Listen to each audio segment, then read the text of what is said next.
Good morning to all. Myself Dr. K. Manoharan, Associate Professor, Department of Biomedical Engineering.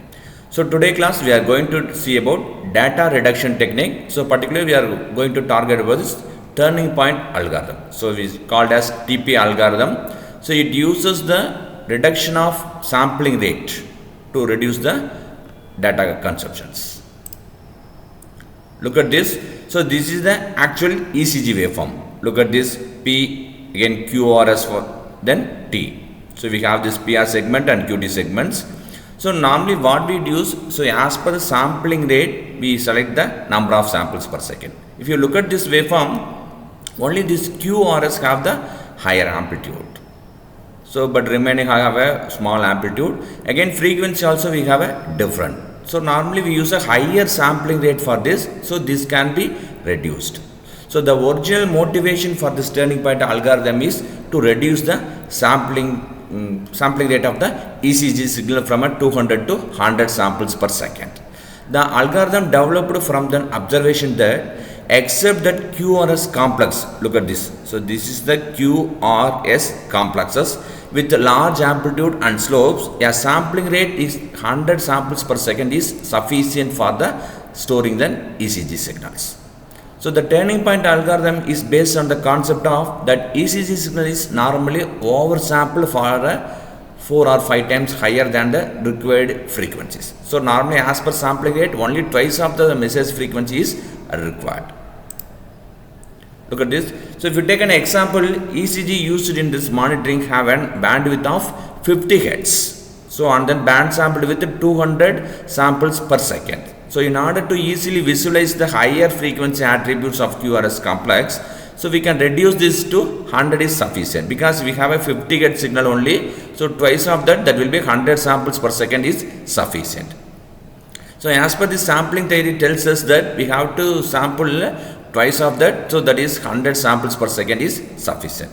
So turning point algorithm provides a way to reduce the effective sampling rate by half of to 100 samples per second by selecting the saving important signal points. So it reduces the number of samples, so automatically we save the memory requirement. Look at the algorithm how it consists. Look at this. The algorithm process 3 data points will be considered. Look at this. So if we take this one, so x0, x1, x2. So we have a different variations. So these 3 points x0, x1 and x3 will be considered. So the x0 is a reference point and the next 2 consecutive points are x1 and x2. So the algorithm retains either x1 or x2 depending on which the preserves the turning point. That is the slope of the signals to the original signal. So the first point that x0 will be used as a reference. So that will be used for next also. The same next 2 points, this x1 or x2, these 2 will be retained depending upon the slopes. Look at this. So the first one, so this is the points. Look at this slope. And this is second one. So look at this slope. It goes like this. And then third one, the slope is, it increases and retains. Look at this fourth one, decreases and increases.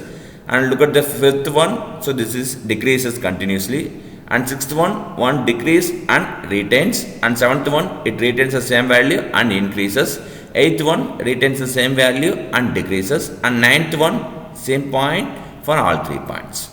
So in this each frame the solid point preserves the slope of the original 3 points.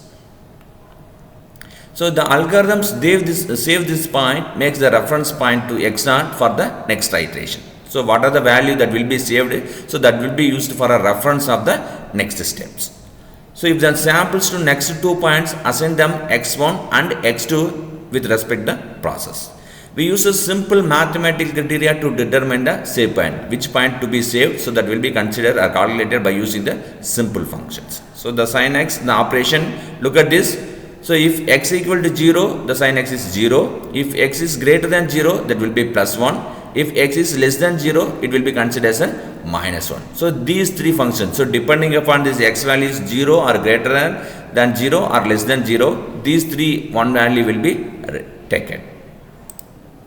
Look at this algorithm. So we have the 9 different things. So that will be calculated. Look at this S1. The sign of x1 minus x0. So this is x1 and this is x0. So these 2 points will be different, and then sin of x. So sin x function is nothing but depending upon the value whether greater than equal to or less than or equal. So 0 plus 1 minus 1 will be retained. So we are finding this x1 minus x0, and then we are applying whether this is a greater than 0 or equal to 0 or less than 0, depending upon this value is assigned. Similarly, S2, we were taking the term x2 minus x1. The third point, this is x0, this is x1, and this is x2. So this is x2 minus x1 will be performed, and then the sign function will be applied. So that means after subtracting from x2 minus x1, whether it is a greater than 0 or less than 0 or equal to 0, so based on that plus 1 or minus 1 and 0 will be assigned. So here these two functions will be taken as a not of S1, that is a complement function of S1, or with S1 plus S2, this function will be computed here.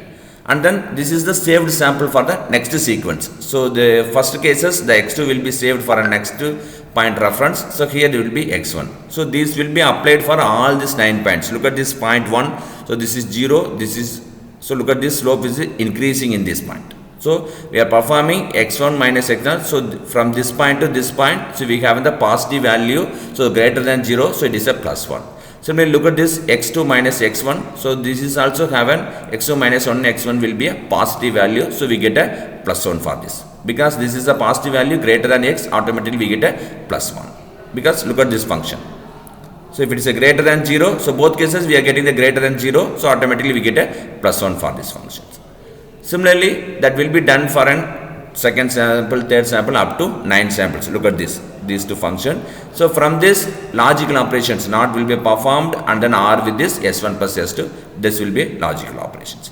And then saved samples that will be selected depending upon the final value, that is x1 or x2 will be taken, and this will be used for a next point reference.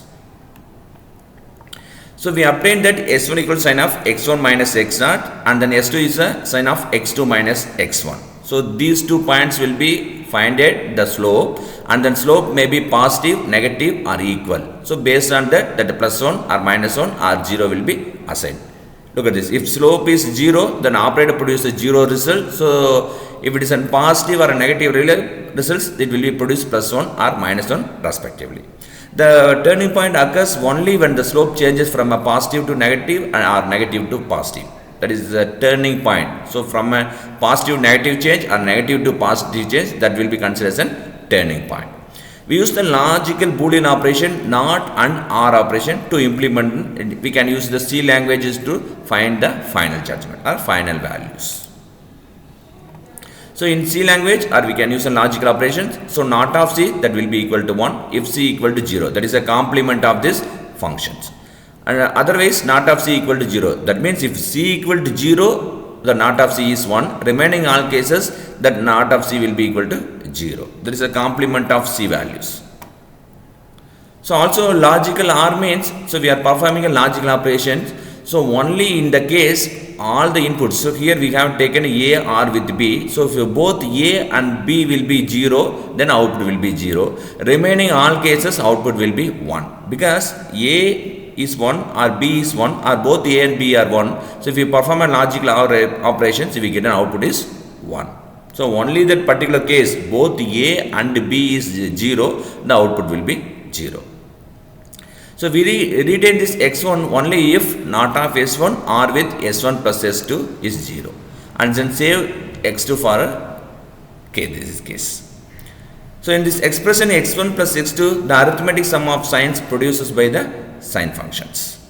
The final effort, the processing of Boolean decision whether the saves x1 or x2.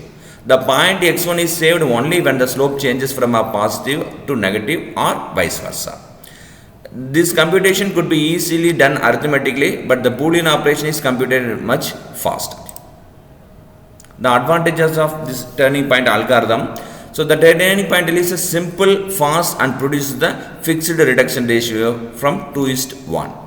After selectively discarding exactly half of the sample data, we can restore the original resolution by interpolating between the pair of saved data points. So the reverse operation is successfully we can done it. So even after reducing the sampling rate half of that. So that is an interpolating operations. So disadvantages, the resulting reconstruction signal typically has a widened QRS complex and sharpened edges that reduces the clinically acceptabilities. And another disadvantages of the algorithm is that its saved point do not represent the equally spaced time intervals. This introduces short-term time distortion because sometimes we retain the same value or sometimes we change the value. So automatically what happens, the spacing between the samples are not equally spaced. Thank you.